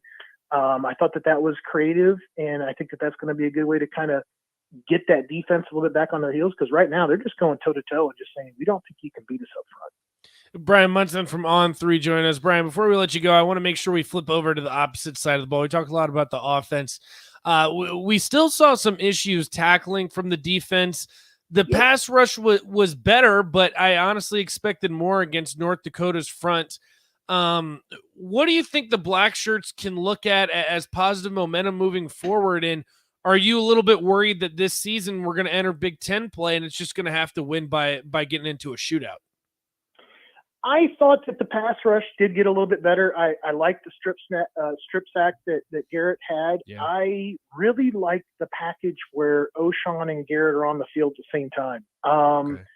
Garrett has got some really nasty get off. Like, he is on the snap of the ball, that dude is gone. And O'Shawn typically has still got his hand in the dirt where Garrett is gone. But where O'Shawn just sits there and he is so amazing to watch is that by the second step, he's exploded past the depth that Garrett gets to when it comes to getting penetration and getting into the backfield. O'Shawn is a scary player when it comes to getting that pass rush together. So I think that's coming together. I think that there's some timing. I think that there's been some things that they've kind of been tweaking and turning on as things have been kind of going on. I know that there is some theories out there. I know that I kind of thought about it myself too, where, they kind of wanted to introduce this and break this in there and kind of keep these things kind of adding things as they're kind of going along. The danger there obviously is not having the capability of kind of jumping, 2 or 3 pegs beyond because you get behind.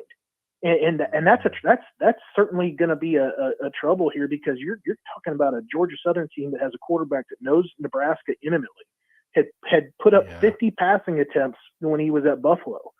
That is not going to be a dude that's going to be scared to go out there and sling it around on Saturday. So they're going to have to get into him a little bit and get some pressure on him and make him uncomfortable.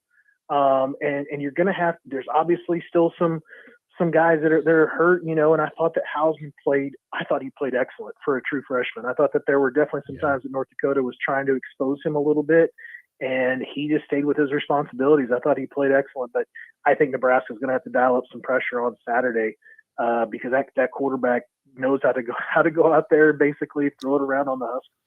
Well, I'll tell you this: if they give him the time that they gave Helinski, it's going to be trouble. Because I said the exact same thing. This kid is coming in here. He is not afraid of this atmosphere. He's been here before.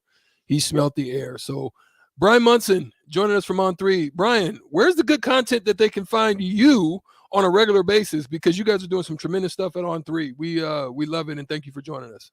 Yeah, man, come on over to Husker Online. We now have the name that's followed us over there now that Sean Callahan is back on the site. Steve Sipple, if you wondered where he's kind of gone, he's over with us now. So come to Husker Online on on3.com. Got a great sign-up special right now, 12 months for $1. And you can find me on Twitter at Brian Munson _. And that's Munson, MUNSON. Brian, thank you for joining us on the block, man. Listen, we always love the content. We look forward to having you back next time. Have a good one, guys. We'll see you. All right. There he goes. Brian Munson on the block, 93.7 The Ticket, theticketfm.com. We've got to take a break. We'll close out the segment. I think DP's in the house. Oh, yeah. So we'll do a little crossover with the crew from old school coming back right after this. It's been a great day on the block. We're a day late, but not a dollar short. Labor Day, we hope that you had a wonderful Labor Day on yesterday and time with your family. Some great barbecue or whatever it is that you put on the grill. But we'll be right back after these few messages. Got to pay a few bills after this.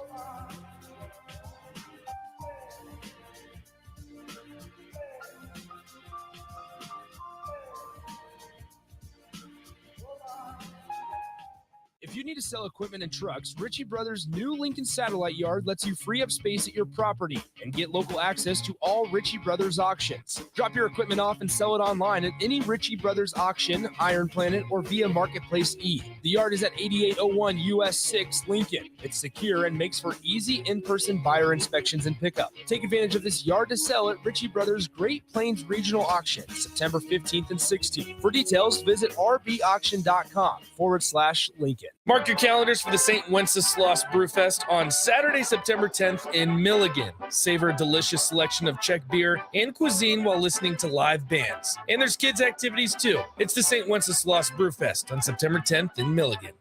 Hey, batter, batter, batter, wings, splatter, splatter, splatter. Catch all this season's baseball action at one of your neighborhood Lincoln locations. Get League of Their Own wings, burgers, nachos, and ringers while catching all the action.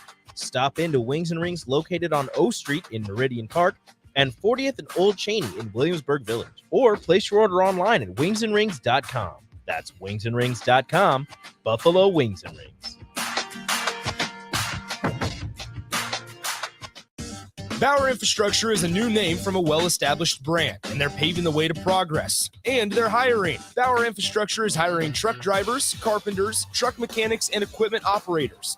And they have industry-leading benefits to maintain a work-life balance. Bauer offers paid time off and paid holidays, a matching 401k plan, medical, dental, vision, life, and disability insurance, a clothing allowance, and more.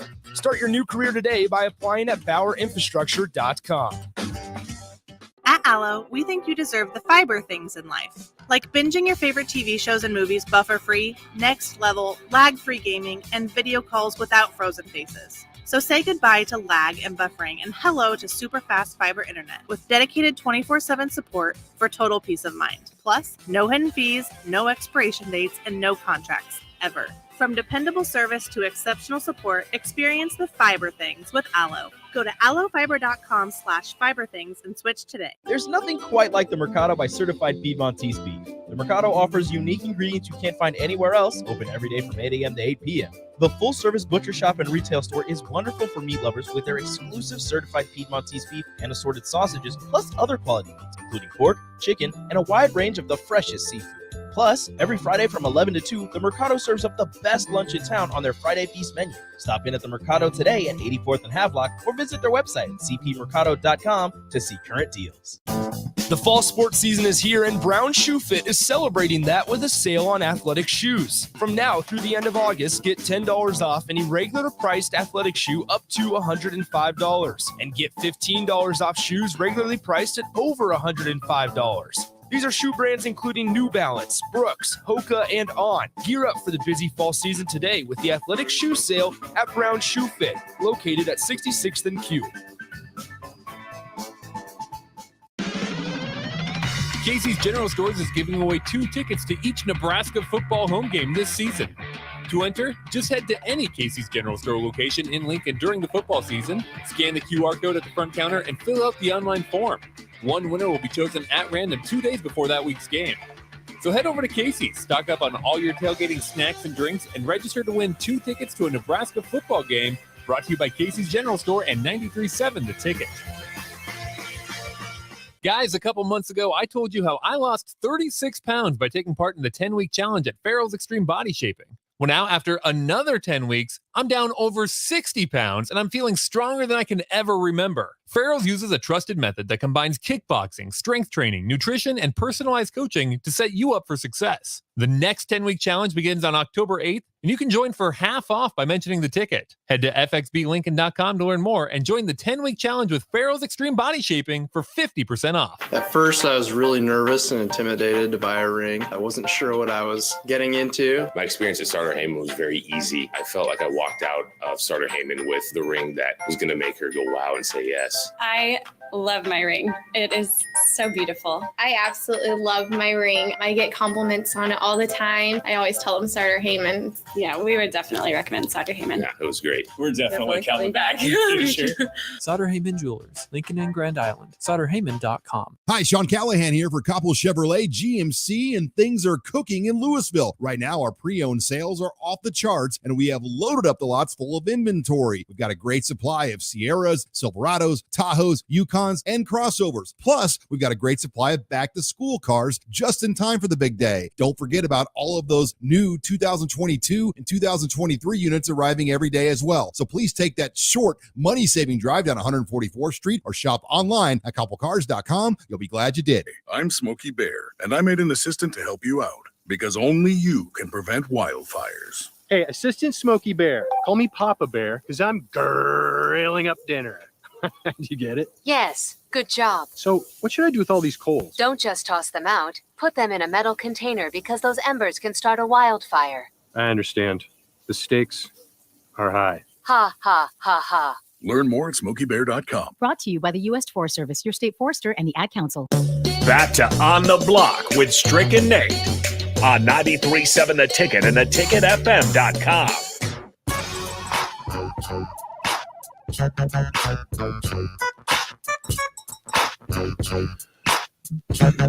Back on the block, it's the AI, the crossover. We're here with old school and my guy, my man, 50 grand. DP's in the house. Talk to me, DP. Got him with the hey, hanging out there, leave it on him. Ankles going the other way. It is a crossover moment. Thank you for joining us on the block. We are here to finish out this segment here. We just got to talk to DP and just really throw it out here because we had a segment, DP, that we created for the football season. Okay. It's called The Good, The Bad, and The Ugly. Okay. So in essence, what we're going to do is we're going to break it down. Okay. I want to know for you, in your assessment of this game against North Dakota, there were some good things that happened, some transpired, some things that we're able to see. Yeah. There were some bad things, but there was also some ugly things that we don't hope to see because if we see a lot of ugly stuff, it's going to be a long season. Correct. What's your good, bad, ugly for this North Dakota game? Good. Sir Chancellor Brewington putting heads to bed on running plays so that Mr. Grant could handle his business. I like it. Loving what Mr. Grant brought to the table. Watching Teddy Prohaska make a mistake and then step up and change the game. Like he got better even within the same drive. Like I made a mistake and now I'm not going to make the same mistake again.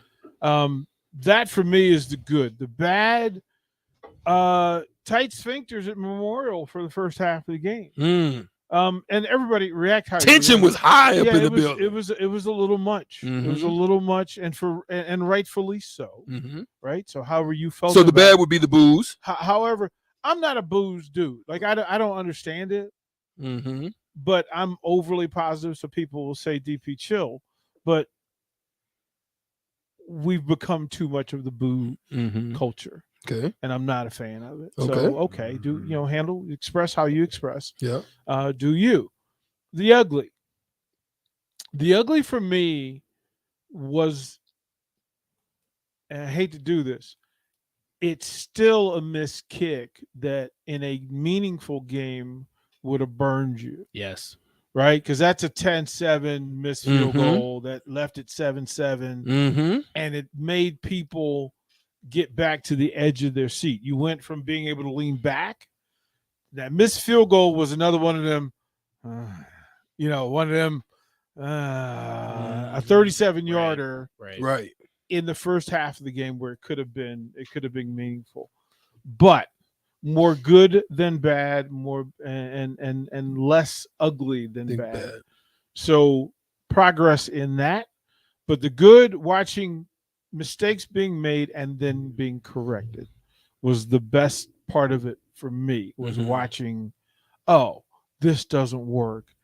And then somehow miraculously they didn't continue doing what hurt them.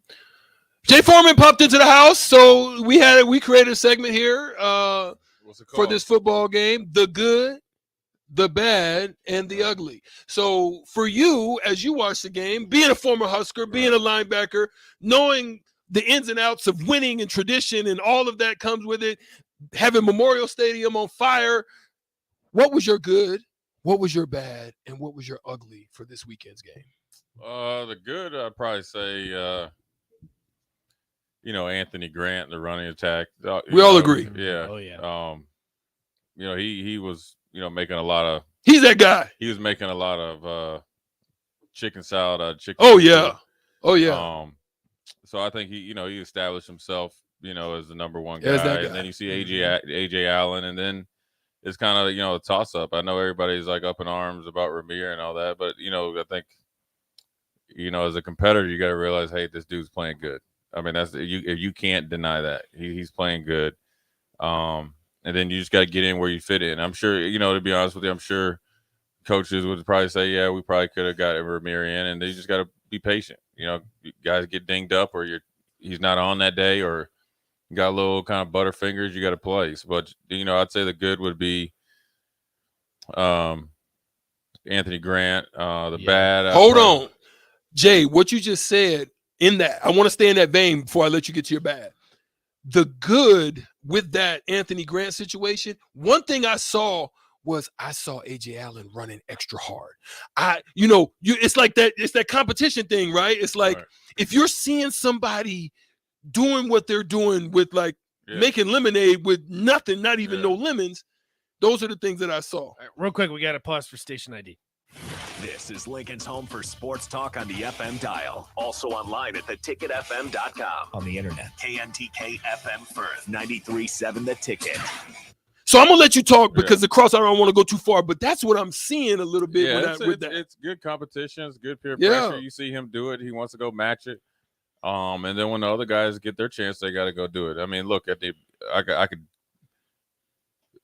I can't talk for the coaches. I don't talk to them at all, but I'd assume the season and the scoreboard obviously hasn't went the way expected. Mm-hmm. Let's be honest. It hasn't gone how expected. One, is this your bad?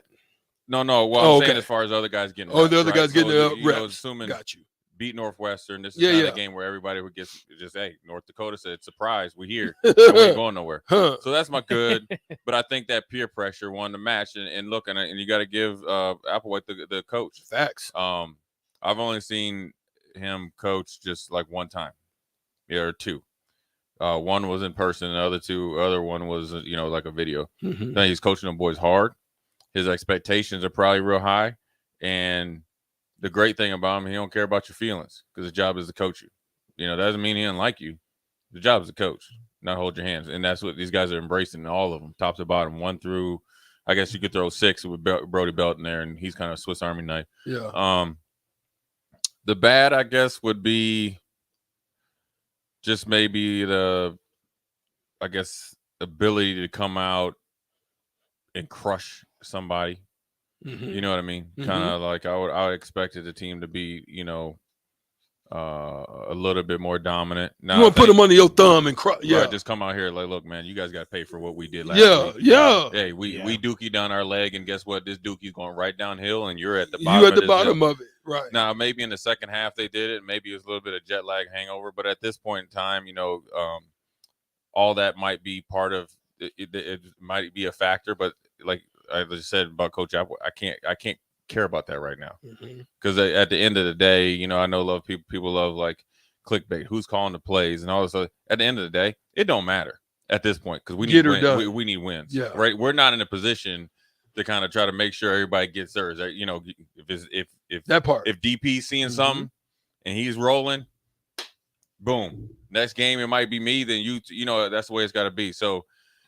I would say that would be the bad. Those are my favorite days, man. Those are my favorite coaching days. It was like, okay, Jay, come on. It just might be, and I would tell you, like, if it was me, my back's am I in the corner? That part. And if you perceive that everybody outside is trying to fight you, so just say whether it's the media, local and national, the other teams, obviously, people that are hating on you, okay. Anybody and everybody that I know that's got some knowledge about football or got I'm gonna have there with me. That's just me because I want it because I I can handle 2 or 3 dudes, but you spread yourself thin trying to knock everybody else. I can deviate, or hey DP, I need you to do that, right? So the ugly, I'd say, it's kind of like a few things. I'd say probably. Obviously the tackling because I just always would be harder on tackling just because I think they could do better and they Big Ten running backs licking chops with that type of tackling. Yeah, it's just I think once they kind of get out of their own way and kind of get it back, and then they be like, okay, do it. And I'm gonna tell you like this, man. I mean, look, I keep saying this, and people have to understand this. Okay, they are an inexperienced team. Yes. There's a difference, man. Yes. Like, people don't understand that, and only because I've been there, and that's why.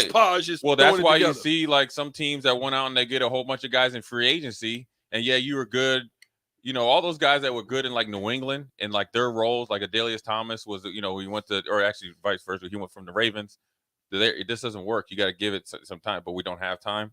You have a lot of guys in there making their first kind of real starts.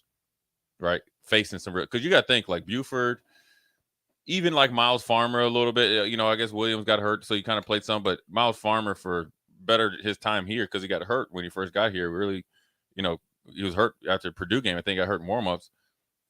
This is their first time seeing football tackling live when it really counts. Sometimes 2-3 years. So that's where it's a lot different for them. So maybe the tackling, and then the penalties were a little high. And then just like the touching the punt, that's I know that the coaches are telling them people have been calling Peter probably since 3rd, 4th grade. You gotta know better. Well, it's 2 weeks in a row. You gotta know better. Well, it's 2 weeks in a row. Well, it's been more than that. I'm just going off with this year. It's 2 weeks in a row. I mean, when that game is that close, because I gotta talk to you now, and when I talk to you, it's gonna be just a one-sided conversation, and it's not gonna be peaches and cream. What do you think about the booze? I mean, I played in the pros, so I don't really care. But I guess since they're technically college kids, I guess they not. I think it's for the recruits too, Jay. Do you think they would hurt when you got recruits in the house? And I mean, I'd probably be willing to bet Nebraska's not the only place that gets that. I heard it at Iowa. It was way worse at Iowa from what I heard. Yeah, they'll boo you on the or whatever. freaking. So I mean, I don't really like it. I think maybe it's a little too early. Yeah. Maybe if the game, say they lose that game, that's understandable. All I could hear is Cat Williams. Like, it's too, as you said, a little early. I mean, you mad at North Dakota? Yeah.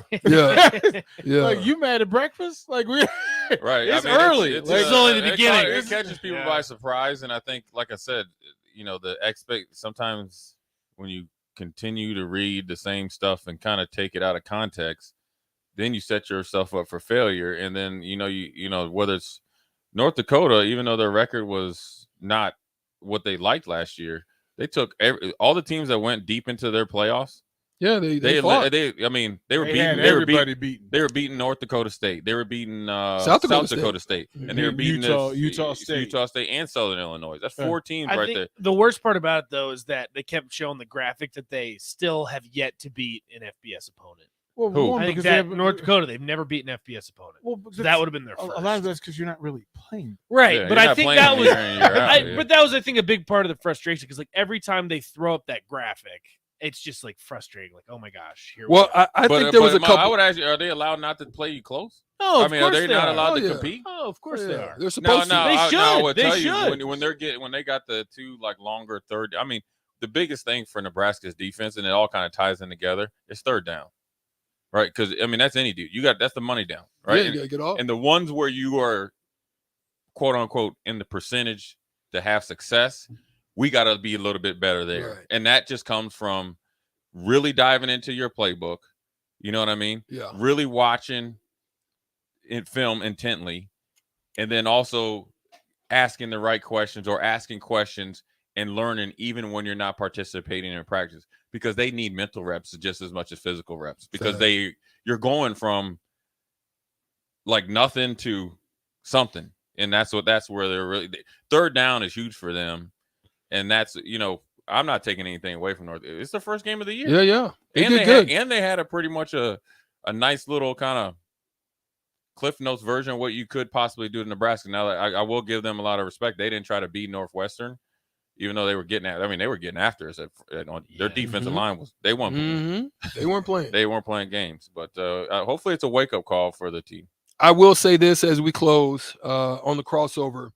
Time of possession, they did their job. Ooh. They knew coming in that they saw what they saw on film, what they observed. They said, if we can take them like after Tyson and we can just take their first blows after a certain amount, round 8. You understand? Yeah. They felt that. So, it was what, 20 to almost 9. It was a 2-1. 20 plus to 9. Yeah, 2-1 in the first half. I think that's unacceptable, but they adjusted. And that's what I'm saying the difference was, because once that gets in your head and you're 14-14 late in the third quarter, and that starts to play in your head where you're the first team in history that's lost 7 straight games by single digits, and here you are again. That was a good thing that they were able to overcome. And they win by 14 plus. Yeah, I mean, so that's run good. the ball a little bit too. Well, you're going to come back and see old school. We crossed over a little bit and had some great insight. Good, bad, ugly. On the block, we're going to take it out of here. We're going to say bye-bye. When you come back, you're going to hear the voice of Jay Foreman and the DP. Old school. 93.7 The Ticket, theticketfm.com. We'll see you tomorrow, 2 to 4. Peace. We out on the block.